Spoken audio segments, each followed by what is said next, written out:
7ই March বুধ already কুম্ভ রাশি ত্যাগ করে মীন রাশিতে প্রবেশ করে নিচস্থ হয়েছে এবং সেখানে রাহুর সাথে যুক্ত হয়েছে।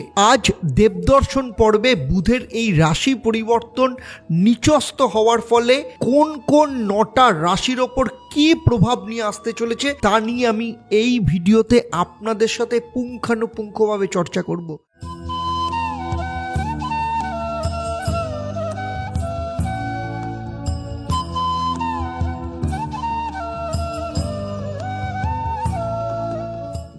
নমস্কার, আমি অ্যাস্ট্রো আচার্য দেবদত্ত।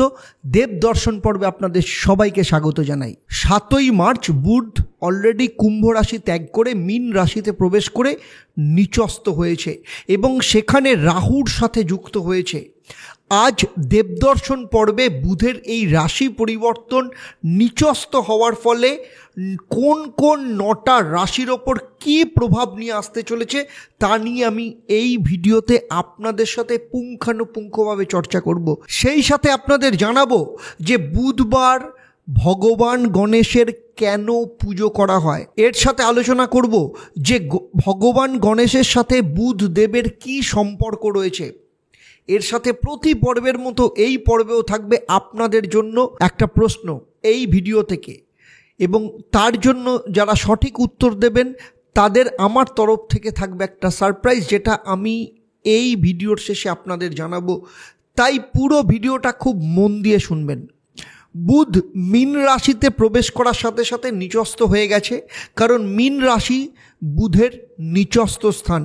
অন্যদিকে ঠিক তার অপোজিট কন্যা রাশি হলো বুধের তুঙ্গস্থ ক্ষেত্র।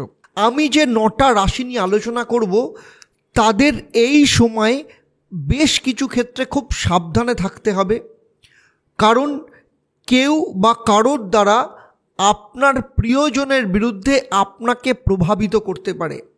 আপনি কোনো ষড়যন্ত্রের শিকার হতে পারেন, আপনাকে কোনো লোভ বা লালসার শিকার বানাতে পারে। প্রথমে আসব যে বুধবার কেন ভগবান গণেশের পূজা করা হয়।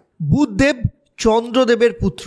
চন্দ্রদেব একবার জ্ঞান প্রাপ্তির জন্য দেবগুরু বৃহস্পতির আশ্রমে যান এবং সেখানে তাঁর পত্নী তারার প্রতি আসক্ত হয়ে পড়েন এবং তারাও চন্দ্রদেবের প্রেমে পড়েন। ফলে চন্দ্রদেব এবং তারার মিলনে যে সন্তানের জন্ম হয় তিনি হলেন বুধদেব। যেহেতু বুধদেব অবৈধ সন্তান, তাই তিনি সবসময় মানসিক দিক থেকে ভীষণ অস্থির অবস্থায় থাকতেন। কিছুতেই বুধ এই কলঙ্ক থেকে মুক্তি পাচ্ছিলেন না। তখন তিনি গণেশজির কাছে যান এবং ভগবান গণেশ তাকে এই কলঙ্ক থেকে মুক্তির জন্য বরদান করেন। সেই সাথে ভগবান গণেশের আশীর্বাদে বুধ বুদ্ধির কারক, ব্যবসার কারগ্রহ হিসেবে প্রতিষ্ঠিত হন। যেহেতু ভগবান গণেশের আশীর্বাদে বুধদেবের জীবনে শুভ পরিবর্তন আসে, তাই প্রতি বুধবার ভগবান গণেশের পূজা করা হয়। চলুন এবার দেখে নিই বুধ নিচস্থ হওয়ার ফলে যে 9টা রাশির ওপর পরিবর্তন আসতে চলেছে তার মধ্যে আপনার রাশি বা লগ্ন আছে কিনা। বর্তমানে আপনারা স্ক্রিনে অষ্টবর্গ কুণ্ডলী দেখছেন। অষ্টবর্গ সিদ্ধান্ত অনুসারে এই যে অষ্টবর্গ কুণ্ডলী রয়েছে, যখন বুধ মীন রাশিতে গোচর করে প্রত্যেকটা রাশিতে তার আলাদা আলাদা প্রভাব পড়ে। এই যে আপনারা সংখ্যা দেখছেন, যেসব রাশিতে 30-এর নিচে সংখ্যা রয়েছে সেখানে বুধের নেগেটিভ প্রভাব পড়বে, আর যেগুলো 30 বা 30-এর ওপরে রয়েছে কিংবা যত বেশি সংখ্যা থাকবে 30-এর ওপর যত বেশি বাড়বে, সেই সব রাশিতে বুধ নিচস্থ থাকলেও রাহুর সাথে যুক্ত থাকলেও সেই সব রাশির ওপর কিন্তু শুভ ফল প্রদান করবে। 9টা রাশির মধ্যে প্রথমেই আসবো মেষ রাশির কথা।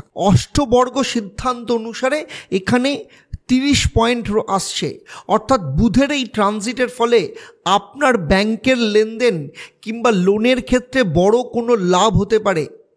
মেষ রাশি বা লগ্নের জাতক জাতিকাদের ক্ষেত্রে আটকে থাকা অর্থ পাওয়ার যোগ রয়েছে কিংবা আটকে থাকা কোনো কাজ সম্পন্ন হতে পারে। সেই সাথে যেহেতু দ্বাদশ স্থানে বুধ নিচস্থ, তাই 30 পয়েন্ট পাওয়া সত্ত্বেও আপনাদের বড় রকম কোনো খরচার যোগ রয়েছে। বাকি ক্ষেত্রে এই ট্রানজিট আপনাদের ক্ষেত্রে অত্যন্ত শুভ ফল নিয়ে আসবে। এর পরের রাশি হলো বৃষ রাশি বা লগ্ন।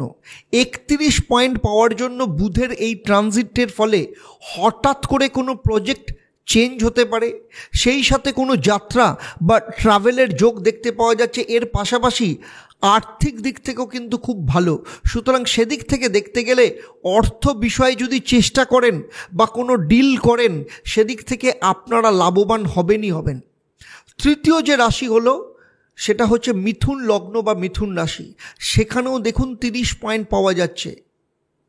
আপনারা বাড়ি রেনোভেশনের কাজে হাত দিতে পারেন, কোনো প্রপার্টি কেনা বা সেটা বুক করতে পারেন, সেই সাথে প্রপার্টি সংক্রান্ত আটকে থাকা কোনো রেজিস্ট্রেশন কিংবা কোনো মামলা সলভ হওয়ার যোগ দেখতে পাওয়া যাচ্ছে। এর পাশাপাশি কোনো বস্তু কেনা বেচার মধ্য দিয়েও আপনি লাভবান হতে পারেন। তাই সার্বিকভাবে দেখতে গেলে মিথুন রাশি বা লগ্নের জাতক জাতিকাদের ক্ষেত্রে এই ট্রানজিট অত্যন্ত শুভ। চতুর্থ যে রাশি শুভ ফল পেতে চলেছে সেই রাশি বা লগ্ন হলো সিংহ রাশি। কারণ সিংহ রাশি বা লগ্নের ক্ষেত্রে 30 পয়েন্ট পাওয়া যাচ্ছে, ফলে চাকরির ক্ষেত্রে নতুন কোনো প্রজেক্ট কিংবা নতুন কোনো চাকরির অফার আপনারা পেতে পারেন। সেই সাথে আপনাদের কিন্তু কিছু বিষয়ে সাবধানে থাকতে হবে। কোনো ব্যক্তি আপনাকে আপনার প্রিয়জন কিংবা পরিবারের বিরুদ্ধে প্ররোচিত করতে পারে। আপনার বস কিংবা আপনার বাবা মায়ের বিরুদ্ধে অথবা আপনার প্রিয়জন কিংবা বন্ধুদের বিরুদ্ধে আপনাকে প্ররোচিত করার চেষ্টা করবে। এসব ব্যাপারে আপনাকে কিন্তু অত্যন্ত সাবধানতা অবলম্বন করতে হবে। সেই সাথে শারীরিক দিক থেকে কান কিংবা গলার ইনফেকশন হতে পারে, তাই শারীরিক দিক থেকে আপনাকে সাবধানতা অবলম্বন করতে হবে। তবে কেরিয়ারের দিক থেকে কিন্তু আপনার অত্যন্ত ভালো যাবে। পঞ্চম রাশি বা লগ্ন হলো তুলা রাশি বা লগ্ন। সেখানে 31 পয়েন্ট রয়েছে, যার ফলে আপনাদের আর্থিক লাভ হওয়ার সম্ভাবনা রয়েছে। কিন্তু তুলা রাশি বা লগ্ন ক্ষেত্রে যেহেতু বুধ ষষ্ঠ স্থানে অবস্থান করবে, তাই কোনো রকম ভুল পদক্ষেপ কিন্তু আপনার দ্বারা নেওয়া যাবে না। কারণ কোনো বন্ধু বা পরিচিতর দ্বারা আপনি ভুল পথে চালিত হতে পারেন কিংবা কোনো লোভ বা লালসার শিকার হতে পারেন। তাই কোনো রকম অনৈতিক কাজ আপনার ক্ষেত্রে কিন্তু করা চলবে না।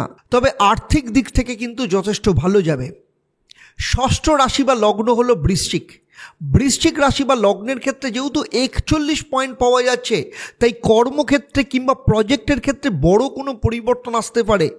ফলে আপনি যদি ব্যবসা করেন, যদি সেলস প্রফেশনের মধ্যে থাকেন, তবে বুধের এই ট্রানজিট আপনার কর্মক্ষেত্রে বড় ধরনের বৃদ্ধি কিন্তু নিয়ে আসতে পারে। তবে মার্কেটিংয়ের জন্য আপনাকে বারবার মার্কেটে ঘুরতে হতে পারে অথবা বারবার ট্রাভেল করতে হতে পারে। সপ্তম যে রাশি সেই রাশিটি হলো ধনু রাশি বা লগ্ন, যেখানে 41 পয়েন্ট দেখতে পাওয়া যাচ্ছে। ফলে মীন রাশিতে যখন প্রবেশ করবে বুধ, ব্যবসার দিক থেকে কিন্তু আপনার বৃদ্ধি হবে।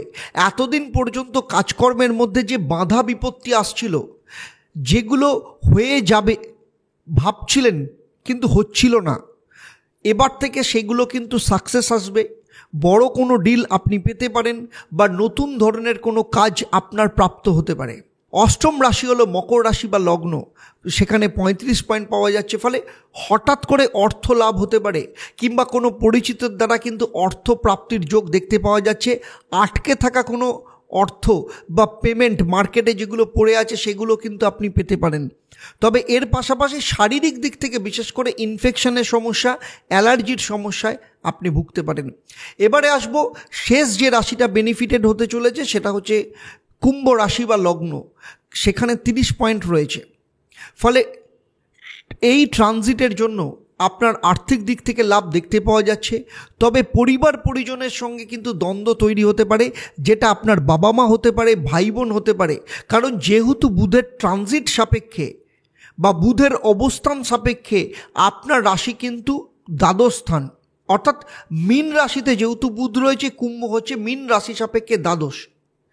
লাভ কাপলদের ক্ষেত্রে পার্টনার কিংবা দাম্পত্য জীবনে স্বামী বা স্ত্রীর অথবা পার্টনারশিপ বিজনেস যাদের রয়েছেন সেই পার্টনারদের সাথে কিন্তু ঝামেলা ঝঞ্ঝাট তৈরি হতে পারে। সেই সাথে চেস্ট ইনফেকশন, পেটের সমস্যা, এগুলো আপনাকে কিন্তু ভীষণভাবে বিব্রত করতে পারে। সুতরাং সেদিক থেকে দেখতে গেলে কুম্ভ রাশি বা লগ্নের জাতক জাতিকাদের ক্ষেত্রে কিছু কিছু ভালো ফল দেবে, আবার কিছু কিছু খারাপ ফল নিয়ে আসবে। এতক্ষণ আমি বুধের মীন রাশিতে নিচস্থ হওয়া এবং 9টা রাশির ওপর তার প্রভাব নিয়ে আলোচনা করলাম।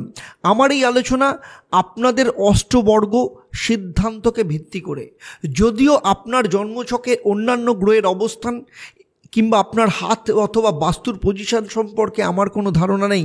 যদি থাকতো তাহলে এই ভিডিওতে বুধের এই ট্রানজিটে আপনার সম্পর্কে আরও ভালো করে পার্সোনাল প্রেডিকশন দিতে পারতাম, যেটা আপনার জীবনের ক্ষেত্রে আরও নিখুঁত ফল দিত।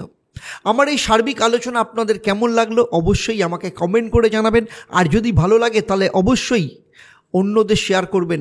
আর যারা এই মুহূর্তে আমার এই ভিডিওটা ইউটিউব চ্যানেলে দেখছেন কিন্তু এখনও পর্যন্ত চ্যানেলটাকে সাবস্ক্রাইব করেননি, তাদেরকে বলবো চ্যানেলটাকে সাবস্ক্রাইব করার সাথে সাথে নোটিফিকেশন বেল আইকনটাকে প্রেস করে রাখবেন।